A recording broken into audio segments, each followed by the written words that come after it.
bersama aku di dalam doa, di dalam doa. Salam jumpa lagi bersama dengan kami di Doa Kekuatanku Channel. Bapak, Ibu, dan para sahabatku yang terkasih, hari ini kita akan merenung bersama sapaan Tuhan dari Injil Markus bab 10 ayat 17 sampai dengan ayat 27. Renungan kita hari ini dipersiapkan dan akan dibawakan oleh Suster Maria Sifra, dan doanya akan dibawakan oleh Suster Maria Kamila yang saat ini sedang bertugas di Komunitas Magnificat Yogyakarta. Mari kita siapkan hati, pikiran, dan batin kita untuk mengundang kehadiran Roh Kudus agar selalu menyertai kita dalam doa dan renungan hari ini serta segala kegiatan kita sepanjang hari ini. Roh Kudus tamu hatiku, cintalah yang abadi, nyalakan dalam batinku api cinta yang ilahi. Sudilah kau perbarui hati seluruh umatmu, agar berubah kiranya wajah bumi kami ini. Dalam nama Bapa dan Putra dan Roh Kudus. Amin. Utuslah Roh-Mu ya Tuhan, maka semuanya akan dijadikan lagi, dan Engkau akan membaharui muka bumi. Marilah berdoa. Bapa Surgawi, bersama Putra-Mu dan Roh Kudus, puji syukur dan kemuliaan bagi nama-Mu untuk naungan kasih-Mu dalam istirahat kami di malam yang lalu. Bantulah kami untuk semakin akrab dengan sabda Yesus Putra-Mu. Semoga sabdanya semakin memasuki hati kami, terutama bantulah kami untuk merindukan hal-hal baik dan melakukannya dalam keseharian hidup kami. Ya Roh Kudus, doronglah kami ke arah hidup yang baik dan benar, agar kami semakin pantas di hadapan Allah. Doa ini kami sampaikan kepadamu dengan perantaraan Kristus Tuhan kami. Amin. Bapak, Ibu, para sahabat yang terkasih, pesan firman hari ini untuk kita dari Injil Markus bab 10 ayat 17 sampai dengan 27. Firman ini berbicara tentang orang kaya sukar masuk kerajaan Allah. Kisahnya seperti ini. Pada suatu kali, ketika Yesus sedang meneruskan perjalanannya, tiba-tiba datang seseorang bertelut di hadapannya dan dia bertanya, "Guru yang baik, apa yang harus kuperbuat untuk memperoleh hidup yang kekal?" Lalu Yesus menanggapi pertanyaannya, "Mengapa engkau katakan saya baik? Tidak seorang pun yang baik selain daripada Allah saja. Engkau tentu tahu segala perintah Allah. Jangan membunuh, jangan berzina, jangan mencuri, jangan mengucapkan saksi dusta, jangan mengurangi hak orang lain. Hormatilah ayahmu dan ibumu." Kemudian orang itu berkata lagi pada Yesus, "Guru, semuanya itu sudah saya turuti sejak saya masih muda, sejak masa mudaku." Tetapi Yesus kemudian memandang dia dan menaruh kasih kepadanya. Lalu Yesus berkata kepada orang itu, "Hanya satu lagi kekuranganmu. Pergilah, jualah apa yang engkau miliki dan berikanlah itu kepada orang-orang miskin. Maka engkau akan beroleh harta di sorga. Kemudian datanglah kemari dan ikutlah aku." Mendengar perkataan itu, orang kaya tadi sangat kecewa. Kemudian dia pergi dengan sedih meninggalkan Yesus. Karena memang dia memiliki banyak harta. Lalu Yesus memandang murid-muridnya dan memandang ke sekelilingnya. Kemudian berkata kepada mereka, "Alangkah sukarnya orang yang beruang masuk ke dalam kerajaan sorga." Murid-muridnya lalu sangat tercengang mendengar perkataan itu. Tetapi Yesus kemudian menyambung lagi, "Anak-anakku, alangkah sukarnya masuk ke dalam kerajaan Allah. Lebih mudah seekor unta masuk melalui lubang jarum daripada seorang kaya masuk ke dalam kerajaan surga." Mereka makin gempar dan lalu berkata seorang kepada yang lain, "Jika demikian, siapakah yang dapat diselamatkan?" Lalu Yesus memandang kepada mereka dan berkata seperti ini, "Bagi manusia hal itu tidak mungkin, tetapi bukan demikian bagi Allah.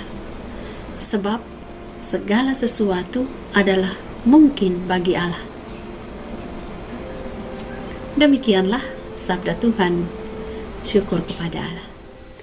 Jumpa lagi Bapak Ibu, para sahabatku yang terkasih dalam Kristus, di hari terakhir pada bulan Februari ini. Hari ini kita merenungkan tema tentang merindukan hal-hal baik. Bapak Ibu para sahabatku, merindukan hal-hal baik sejatinya merupakan sesuatu yang menjadi dambaan bagi banyak orang, apalagi bagi orang-orang yang sungguh-sungguh beriman.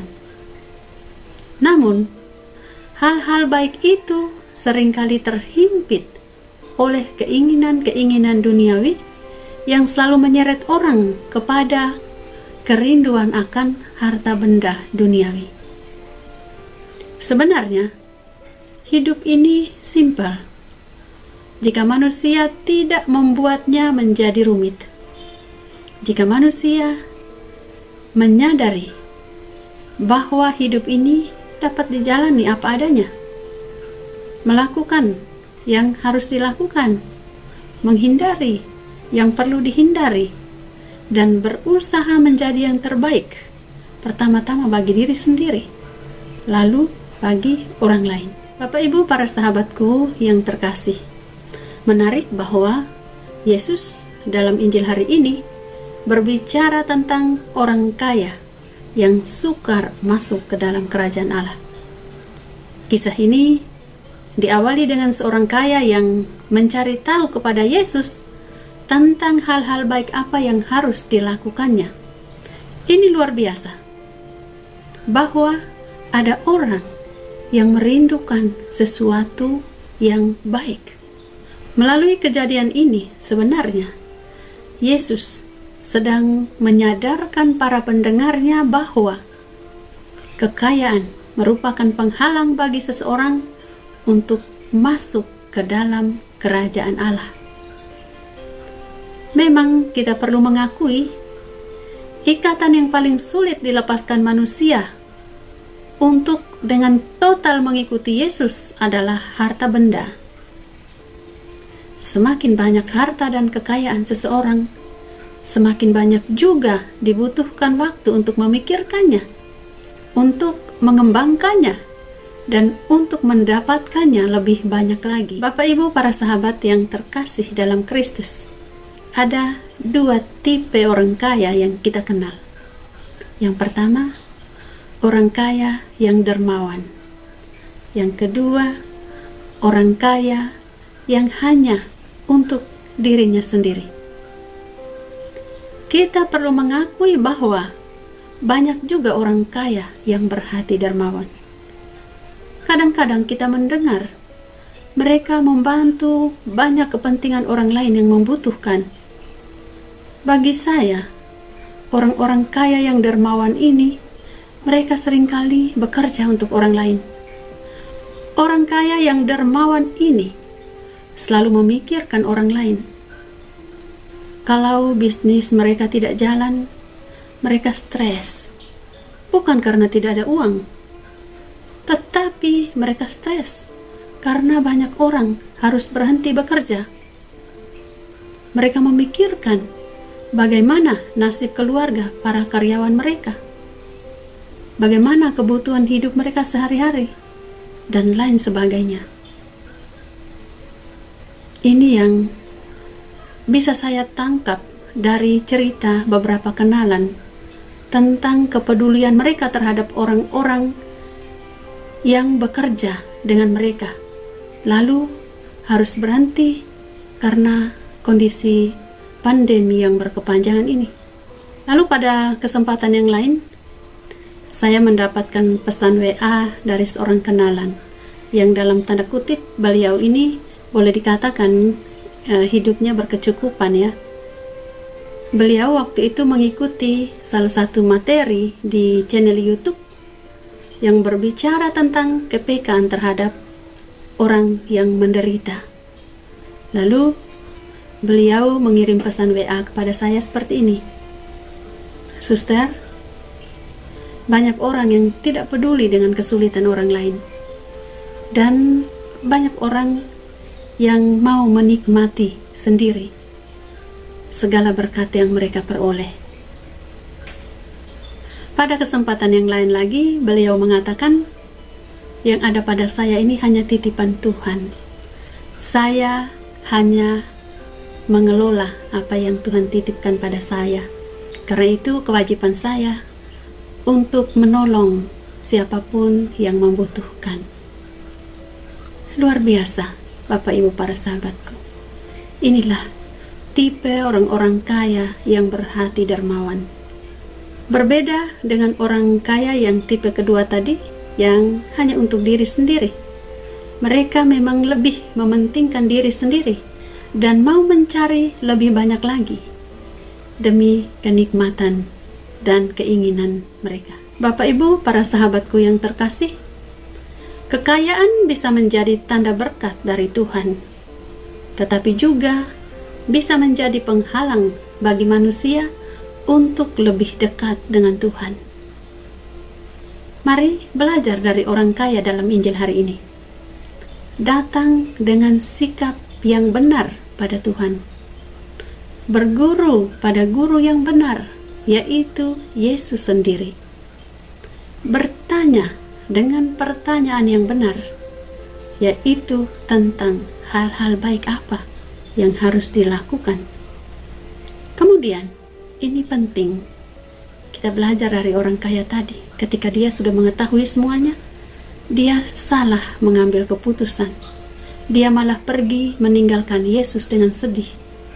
Tetapi bagi kita, mari ambillah keputusan yang tepat. Jika Yesus meminta kita untuk meninggalkan harta benda kita, menjual segala milik kita dan mengikuti Dia, lakukanlah itu.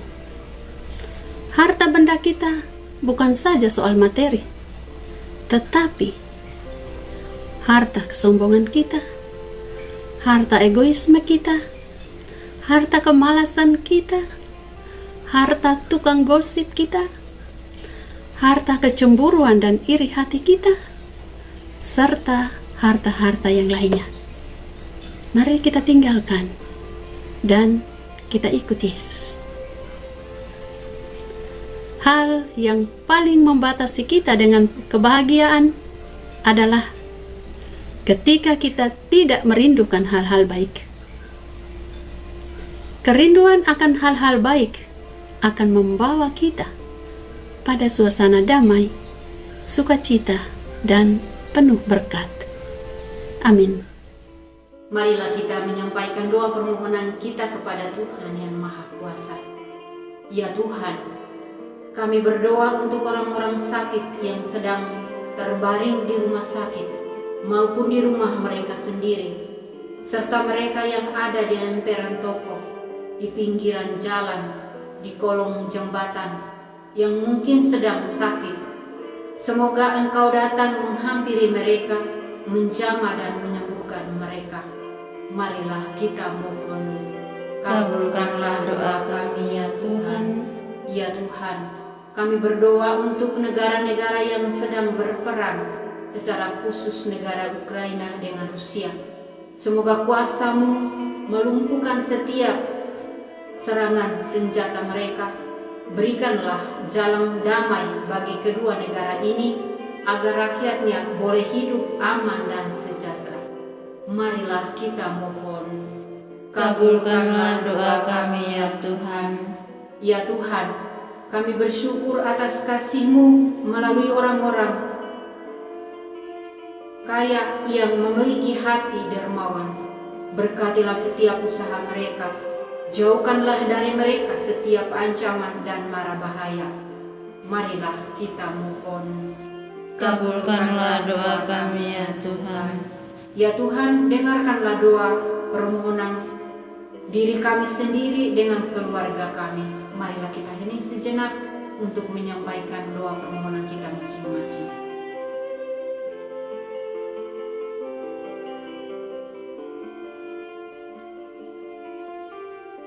Marilah kita mohon. Kabulkanlah doa kami ya Tuhan. Marilah kita satukan segala doa dan permohonan kita dengan doa yang diajarkan oleh Yesus sendiri kepada kita. Bapa kami yang ada di surga, Dimuliakanlah nama-Mu, datanglah kerajaan-Mu, jadilah kehendak-Mu di atas bumi seperti di dalam surga. Berilah kami rezeki pada hari ini, dan ampunilah kesalahan kami, seperti kami pun mengampuni yang bersalah kepada kami. Dan janganlah masukkan kami ke dalam pencobaan, tetapi bebaskanlah kami dari yang jahat. Amin. Salam Maria, penuh rahmat, Tuhan serta-Mu. Terpujilah Engkau di antara wanita, dan terpujilah buah tubuh-Mu Yesus. Santa Maria, Bunda Allah, doakanlah kami yang berdosa ini, sekarang dan waktu kami mati. Amin. Kemuliaan kepada Bapa dan Putra dan Roh Kudus, Seperti pada permulaan, sekarang, selalu, dan sepanjang segala abad. Amin. Yesus Kristus, Anak Allah yang hidup terang dunia, aku sembah sujud kepadamu. Untuk Engkau aku hidup, untuk Engkau aku mati. Yesus Kristus, Anak Allah yang hidup terang dunia, aku sembah sujud kepadamu. Untuk Engkau aku hidup, untuk Engkau aku mati. Yesus Kristus, Anak Allah yang hidup terang dunia, aku sembah sujud kepadamu. Untuk Engkau aku hidup, untuk Engkau aku mati. Santa Maria Reina Rosari, Doakanlah kami, Santo Yosef, doakanlah kami, Santo Gabriel, doakanlah kami, Santo pelindung kita masing-masing. doakanlah kami, Terpujilah kiranya Yesus Kristus sampai selama-lamanya. Amin. Dalam nama Bapa dan Putra dan Roh Kudus. Terima kasih Bapak, Ibu, dan para sahabatku yang terkasih sudah bergabung bersama kami dalam doa dan permenungan kita hari ini. Sampai jumpa lagi dalam doa dan permenungan kita hari berikutnya. Kami hadir menyapa setiap hati.